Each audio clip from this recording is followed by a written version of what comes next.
While not a direct, universally accepted interpretation, holy doors could symbolically represent the blowing of trumpets in a religious context, as both signify a significant event, a call to action, or a moment of divine intervention, often associated with a grand opening or a powerful announcement, similar to how trumpets are used in the Bible to signal important moments. As we've previously discussed here on this channel and recent reports state, the Pope is opening 5 holy doors during the 2025 Jubilee year, including one at a Roman prison, marking the first time a holy door will be opened in a prison setting. This signifies a message of hope for prisoners. Religion is the opium of the people. It is the sigh of the oppressed creature, the heart of a heartless world, and the soul of our soulless conditions. As above, so below. Now you can look at this as the physical interpretation and the literal meaning of prisoners being pardoned and freed, if you will, of their sins. In a spiritual context, this can represent hope for the prisoners of the 3D earth. The kings of the earth rise up, and the rulers band together against the Lord and against his anointed, saying, "Let us break their chains and throw off their shackles."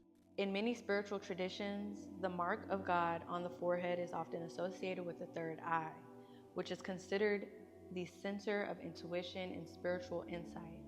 Typically visualized as a point between the eyebrows on the forehead, this concept appears in various religions, including Hinduism, where it is represented as a tilak mark on the forehead.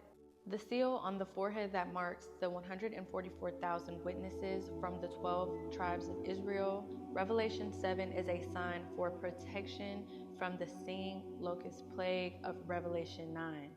The third eye is a spiritual concept that divine knowledge can be accessed with this special inner sight. And when we're really breaking down the 12 tribes of 12,000 and 144,000 of those breaking down to 9, as 0 is not a numerical value, it begs the question of what power do they know that you hold as a 9-ether being? And it should make you question, who are you? Pius XII, the wartime pope, whose legacy is irredeemably stained by his failure to confront the Nazi regime over the Holocaust. Ever so subtly, but not so much so because symbolism is their language, and it's a language that we must learn in order to free ourselves and liberate ourselves. The silver key and the gold key symbolizing either the access that St. Peter was given to the kingdom of heaven, or the papal that claims dominion over both spiritual and temporal matters. And before we can even begin to unpack this explanation as a whole, let's actually look at the meaning of the papal being stated above. This papal reads that the keys refer to the promise of Jesus to Peter, "I will entrust you with the keys of the kingdom of heaven. Whatever you declare bound on earth shall be bound in heaven. Whatever you declare loosed on earth shall be loosed in heaven." The keys, quote unquote, of the kingdom of heaven symbolize the power to open or close the door to heaven. As above, so below. Referring back to the explanation of what the silver and gold key is above, remember that it symbolizes the papal claiming dominion over the spiritual, which we already know to be religious and spiritual practices, and temporal matters. Temporal matters are ordinary activities and institutions that are not, like we just stated, religious or spiritual in nature. But just so that we're extremely clear, examples of ordinary institutions include family, education system, government, healthcare system, other branches of religious organizations, the legal system, media, and the economy. Essentially, the established structures within a society that provide order and facilitate daily life for individuals, like schools, hospitals, courts, and places of worship. The last papal bull that was enacted before the year 2025 was the bull Jubileum Maximum. It is my belief that this papal endorsed during the holy year of 1950 created the Great Smog of London. The effects of the smog were long-lasting, and present-day estimates rank the number of deaths to be about 12,000. As we can see, there goes that 12,000 number again. Potentially unrelated, shortly after the holy year of 2025, with the similar papal bull, A rather mysterious and ominous fog has begun to invade countries in both Europe and North America. What's going on? What are you guys messing with up there? I thought there were other dimensions. They wanted to try and make a window. Well, maybe your window turned out to be a door. She's gonna sacrifice to make it all better. We want the board. You try it. But that's not the weird part, okay?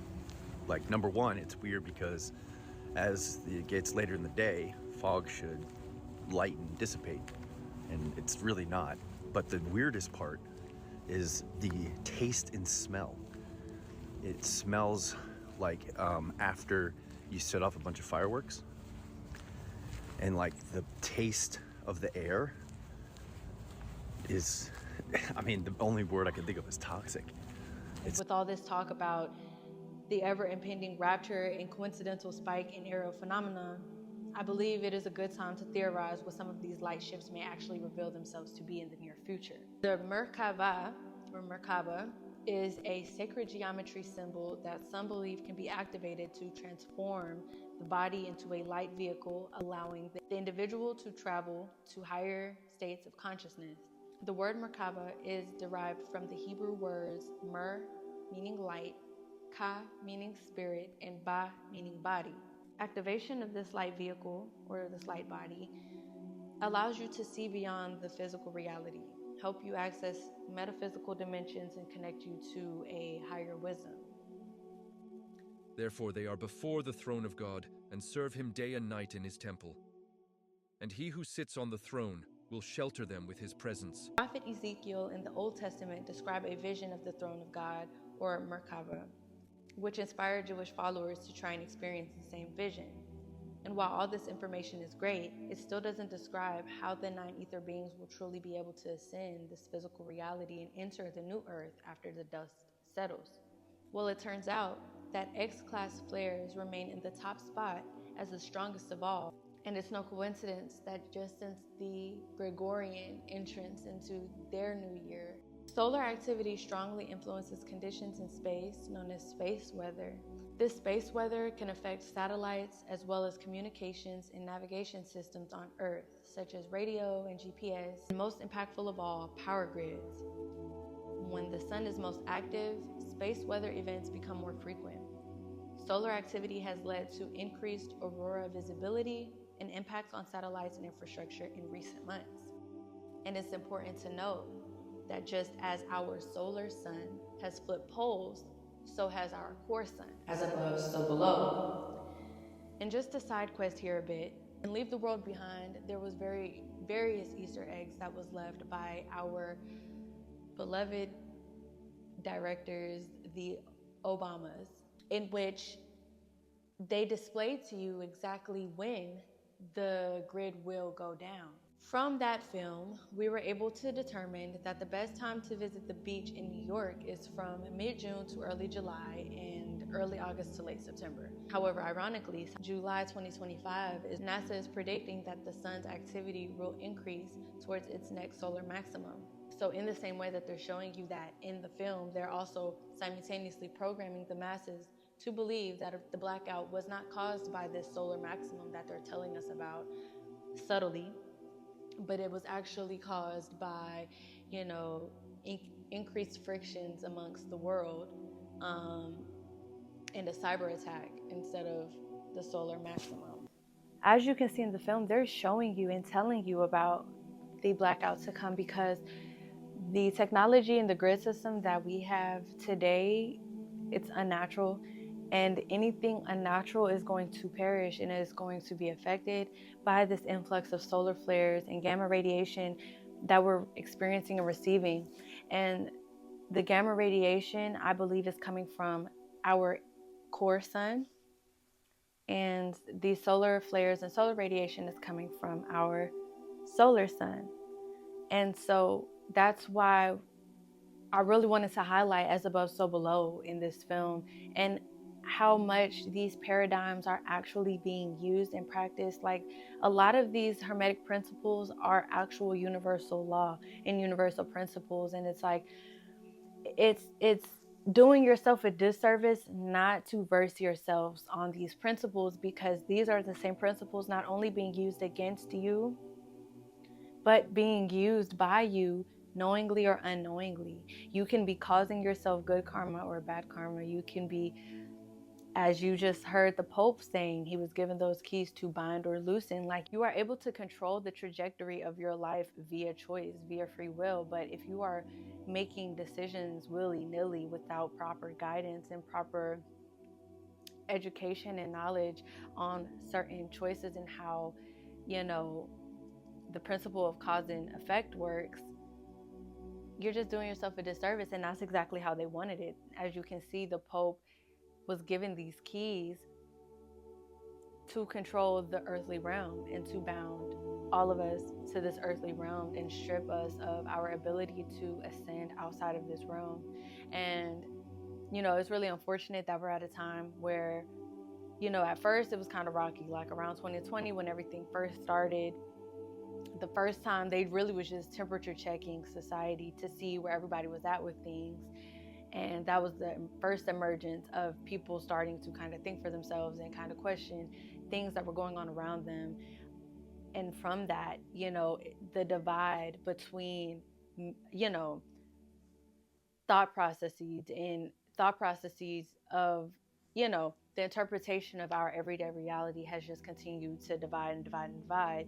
And it's really becoming those two polarities of like, are you going to leave the world behind, no pun intended, or are you going to go with the world and follow Babylon wherever she goes?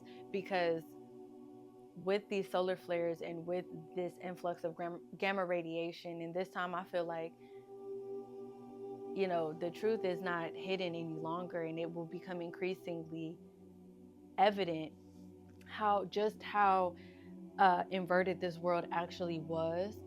And it is going to be a lot to process, even for the people that have been preparing for this time.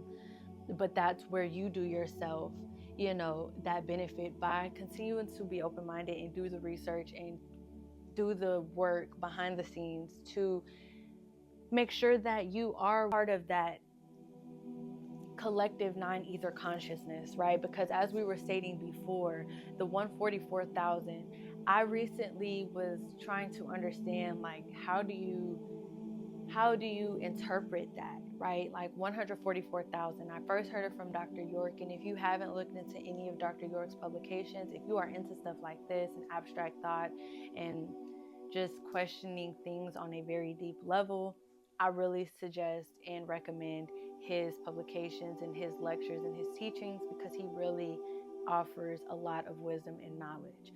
And from him is where I actually learned the 144,000, because I've never been extremely versed in religious texts. And I always questioned it and I've always pondered on it.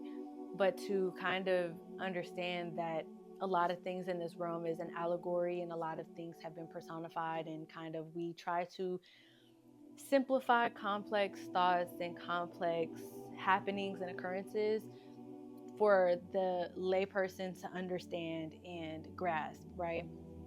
But if, just hypothetically, the 144,000 does not represent solely just 144,000 numeric values or units, right?